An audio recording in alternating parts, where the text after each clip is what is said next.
네, 이제 또 모든 이제 친구들이 이제 또 개학했죠. 개학을 하고 또 2학기가 시작되면서 또 여러분들 안에서 또 힘든 부분들도 있을 거고 여러 많은 어려움들도 있을 줄 압니다. 그럼에도 이 자리 가운데 나와 예배 자리를 지키는 우리 친구들 하나님이 축복해 주실 것을 믿습니다.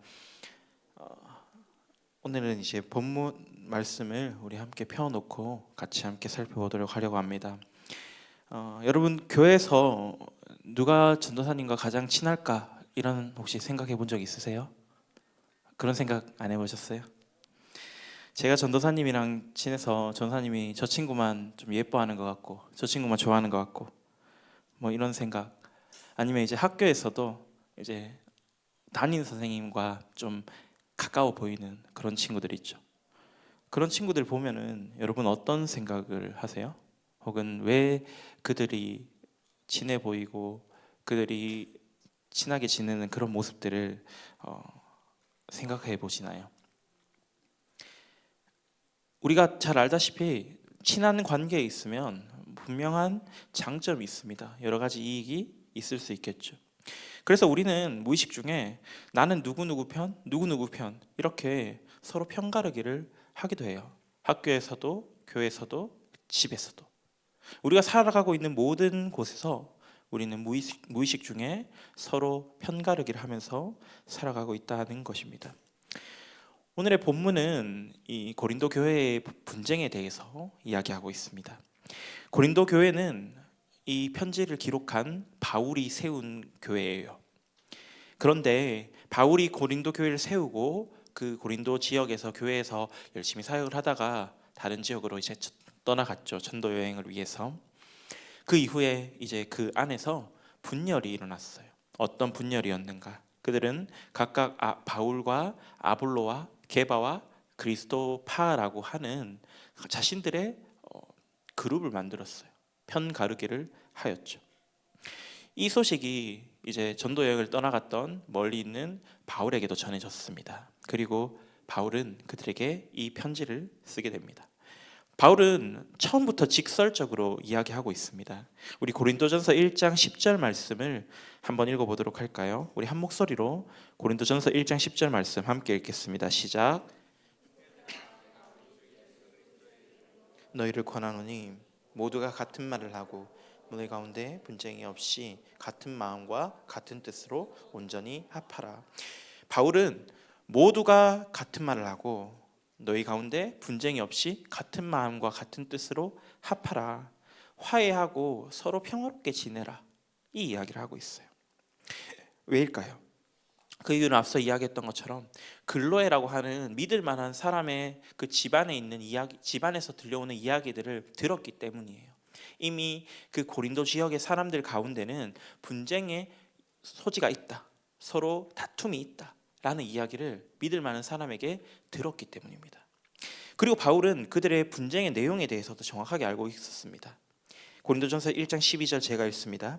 내가 이것을 말하거니와 너희가 각각 이르되 나는 바울에게, 나는 아볼로에게, 나는 게바에게, 나는 그리스도에게 속한 자라 한다는 것이니. 그들의 분쟁의 내용은 내가 어디에 속했는가입니다. 누구의 제자로 속해 있는가. 이는 그 고린도 교회의 교인들이 특별히 존경하는 4명의 인물들로 나누어져 있었습니다. 먼저는 바울을 존경하는 사람입니다. 바울을 존경하는 사람들은 바울에게 완전 충성했겠죠. 고린도 교회를 세우고 그들의 신앙 공동체를 세워 나갔던 그 바울. 어떻게 보면은 고린도 교회를 창립한 그 창립자가 존경을 받는 것은 당연해 보입니다. 하지만 바울은 이들이 자신을 특별히 여겼음에도 불구하고 그들의 편을 들어주지 않았어요. 다른 사람들과 동일하게 여겼습니다. 두 번째는 아볼로를 존경했던 사람들입니다. 아볼로라는 사람은요, 매우 학식 있는 유대인이었어요.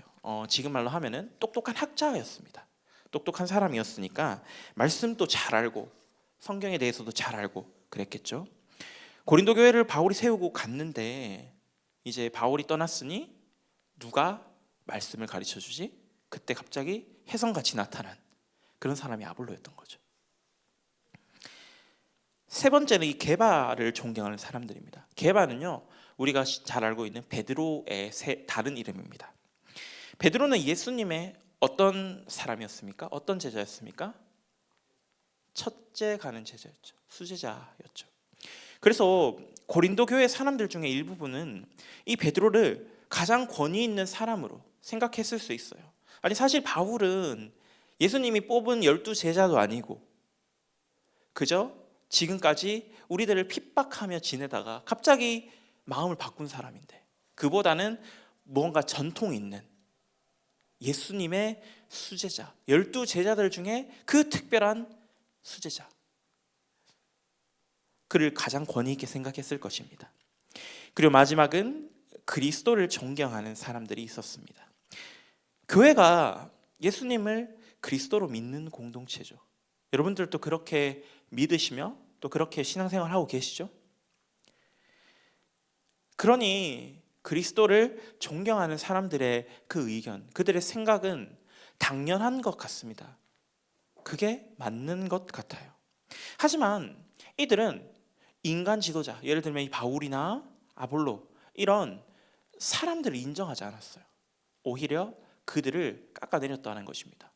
오로지 하나님의 말씀만이, 하나님이 자신들에게 직접적으로 계시해 주는 것만 우리는 믿을 수 있다 라고 하면서 그리스도파라고, 그리스도를 존경한다라고 했던 사람들입니다.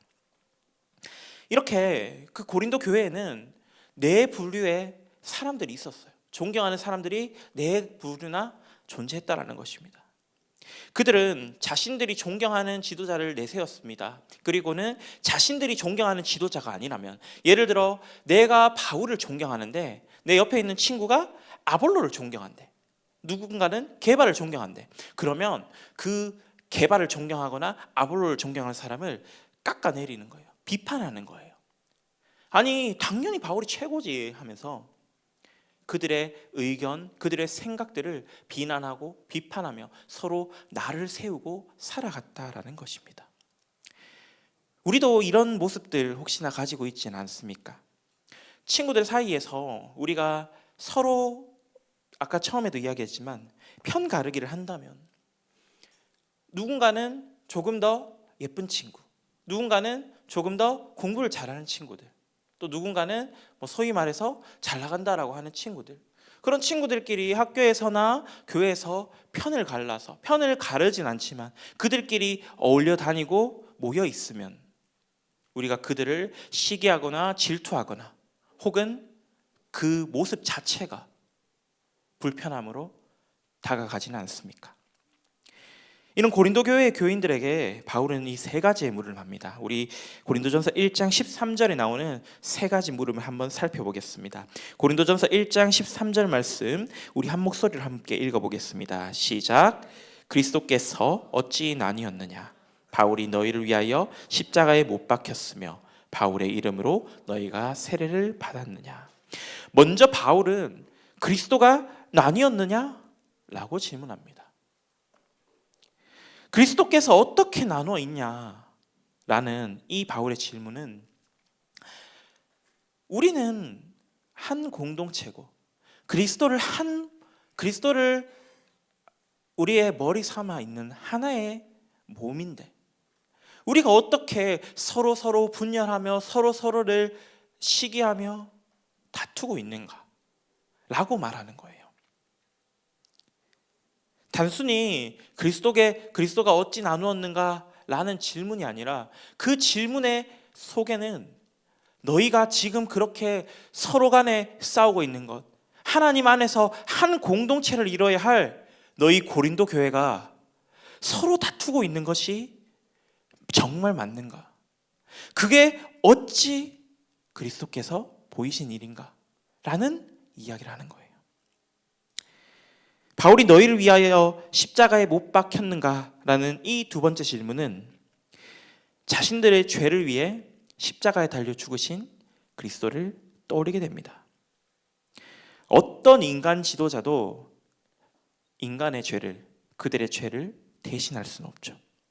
그리고 그리스도처럼 할 수 없죠. 그럼에도 불구하고 바울이나 게바나 이런 자신들이 존경하는 인간 지도자들을 높이는 그 고린도 교회의 사람들을 깨워주는 거예요. 어느 누구도 어느 인간 지도자도 그리스도처럼 예수님처럼 너에게 할 수 없다. 너희를 위하여 십자가를 질 수 없다. 라며 고린도 교인들에게 우리가 바라보아야 하는 것, 너희들이 바라보아야 하는 것이 무엇인가를 말하고 있는 것입니다. 그리고 마지막 질문, 바울의 이름으로 너희가 세례를 받았느냐? 라는 이 질문은 너 바울한테 세례 받았니? 우리 이 중에 김용택 목사님한테 세례 받은 사람, 이승원 목사님한테 세례 받은 사람, 그게 중요한 게 아니다는 거예요. 너가 누구에게 세례를 받았는가? 내가 바울이 세례를 누구에게 줬는가? 이것이 중요한 게 아니라 우리가 세례를 받음으로 하나의 공동체, 고린도 교회라는 이 공동체 안에 우리가 공동체원으로 속해 있다라는 이 사실이 너에게는 더욱 중요한 것이 아니냐라는 이 이야기를 하는 것입니다. 세례를 받음으로 한 공동체 안에 들어온 더 이상 세상의 지배를 받으며 세상의 것들에 의식하며 의존하며 살아가는 것이 아니라 하나님 나라의 지배를 받는 그 신자로서 서로의 모습들에서 연약함과 부족함을 채워주고 일깨워주며 배려하며 사랑하며 나아가는 그 모습이 한 공동체의 일원에게는 있어야 한다라는 그 사실을 바울은 이야기하고 있는 것입니다. 뒤이어 이제 바울은 자신이 세례를 준 사람들 몇몇 사람에 대해서 이야기합니다. 하지만 그들을 지지하지 않아요. 내가 여기 나왔던 그리스보나 가이오에게 세례를 주었으니까 그리스보만 가이오만 정말 참된 세례를 받은 사람이고 너희가 존경해야 될 사람이다. 이런 이야기를 하는 것이 아닙니다. 오히려 그리스도께서 자신을 보내신 이유가 세례 베푸는 그 일을 위해서가 아니라 오직 복음을 전하게 하려 함이다 라고 말하죠. 하나님이 자신을 이 세례를 베풀고 무엇이든지 할 수 있는 그 고린도 교회라는 큰 교회 공동체를 세워가는 그런 역할을 맡기신 것이 아니라 복된 소식을 전하는 복음을 전하는 그 일을 담당하는 사람으로 감당하는 자로 보냄받았다라는 자신의 사명을 드러내는 것입니다. 그러면서 동시에 이제 바울은 복음을 전하는 것이 말의 지혜가 아니라 십자가가 헛되지 않게 하려 함이다 라고 말하죠. 내가 말하는 것이 내가 말해서 내가 조금 더 나은 언변과 좋은 이야기들로 너희에게 들려주려고 너희의 마음을 자유롭게 하려고 하는 것이 아니라 그 가운데 너희에게는 십자가가 있지 않는가? 그 십자가를 기억할 수 있도록 그 십자가가 너희를 위하여 죽은 신 예수 그리스도의 그 십자가가 헛되지 않게 하기 위함, 그 일을 바울은 끝까지 원했던 것입니다. 바울에게는 누군가의 제자인가? 사람들이 자신의 제자이거나 게바의 제자이거나 그런 것이 중요하지 않았어요.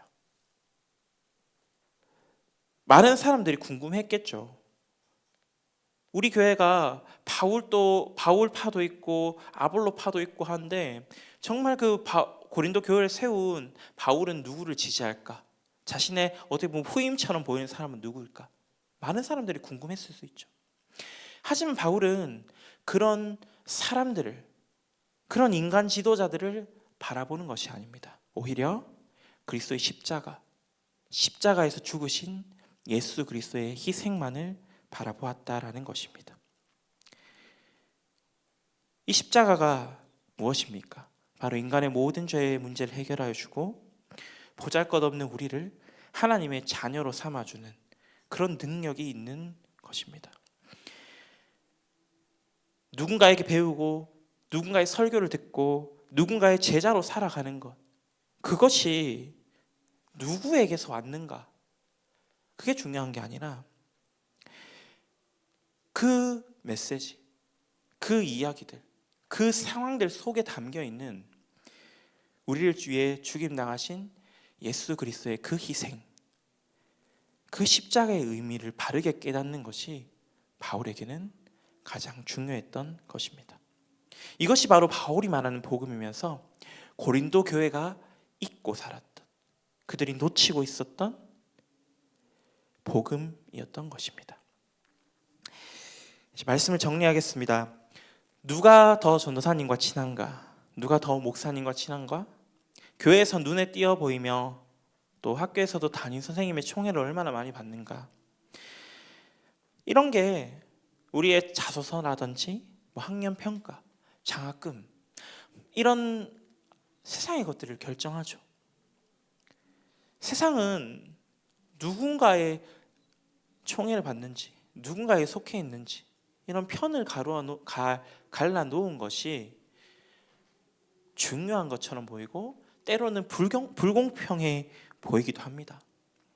그러나 우리가 기억해야 하는 것은 공평하신 하나님이 우리의 하나님이시다는 사실입니다. 하나님은 자신을 주로 믿으며 주로 고백하는 그들에게는 동일한 구원을 허락해 주십니다. 나도 구원받고 너도 구원받고, 목사님이라고, 전도사님이라고, 집사님이라고, 선생님이라고, 중학생이라고, 초등학생이라고, 그런 신분이 아니라, 그런 세상에서 말하는 위치가 아니라 하나님을 주인이라고 우리의 입술로, 그리고 우리의 마음을 다하여 고백하는 모든 사람들에게 동일한 구원의 은혜를 주시는 분이십니다. 그리고 그 은혜를 받은 자들은 하나님 나라 안에서 동일한 모습으로 살아갑니다. 사랑하는 우리 파워고등부 친구들, 하나님의 이 한몸된 교회에서 누가 더 잘났는가, 누구 편인가 하는 그 생각들을 우리 조금은 내려놓읍시다. 예수님 안에서 우리가 모두 같은 하나님의 아들이요 딸이요 하나님의 귀한 자녀임을 우리 기억합시다. 우리가 예수님 안에서 하나라는 그 사실, 그것을 기억하며 우리의 삶에서 드러내는 것입니다. 우리 중에도 소외된 친구들이 있을 수 있겠죠. 교회나 학교나. 그들을 우리가 먼저 다가가 주는 것입니다. 다가가기 어려울 수 있어요. 분명히 그 친구가 나에게 어떤 실수를 했거나 잘못을 했을 수도 있죠. 하지만 우리의 그 인간적인 마음은 내려놓는 것입니다. 우리의 그 인간적인 마음은 내려놓고 오직 하나님이 허락하여 주시는 한 몸을 이루는, 한 공동체를 이루는 그 마음을, 그 사실을 구하는 거예요. 하나님 앞에 우리가 기도함으로, 우리의 행동으로 노력하려고 하면은 우리는 할 수 없어요. 우리의 모습을 통해서 나오는 것은 오로지 인간적인 모습뿐이거든요. 저라고 다르지 않습니다. 우리 선생님들이라고 다르지 않아요. 다 누구나에게는 인간된 마음이 있어. 그 인간된 마음으로 행할 수 있어요. 하지만 우리가 이 교회가, 이 공동체가, 그리고 하나님이 우리에게 허락하신 그 세상이 하나의 공동체, 하나님 안에서 하나 되어지는 공동체라는 그 사실을 우리가 기억한다면 우리 인간된 마음을 내려놓고 하나님의 마음으로 서로를 품으며 이해하며 나아가야 할 것입니다. 기도하는 것입니다. 기도함으로 확정되어지는 것입니다. 우리가 서로를 위하여서 이렇게 기도할 때 하나님이 분명히 우리의 마음을 위로해 주실 거고, 우리의 마음을 만져주실 거고 하나님의 뜻으로 이끌어 주실 것입니다. 그때 하나님께서 우리를 한 공동체 삼아 주실 것입니다. 이 하나님의 사랑을 이 하나님 안에서 하나 되게 이루어가는 사랑하는 우리 파워고등부 친구들과 이 자리에 모인 우리 모든 선생님들과 우리 성도님들이 되시기를 간절히 기도합니다. 우리 함께 찬양하며 나가겠습니다. 우리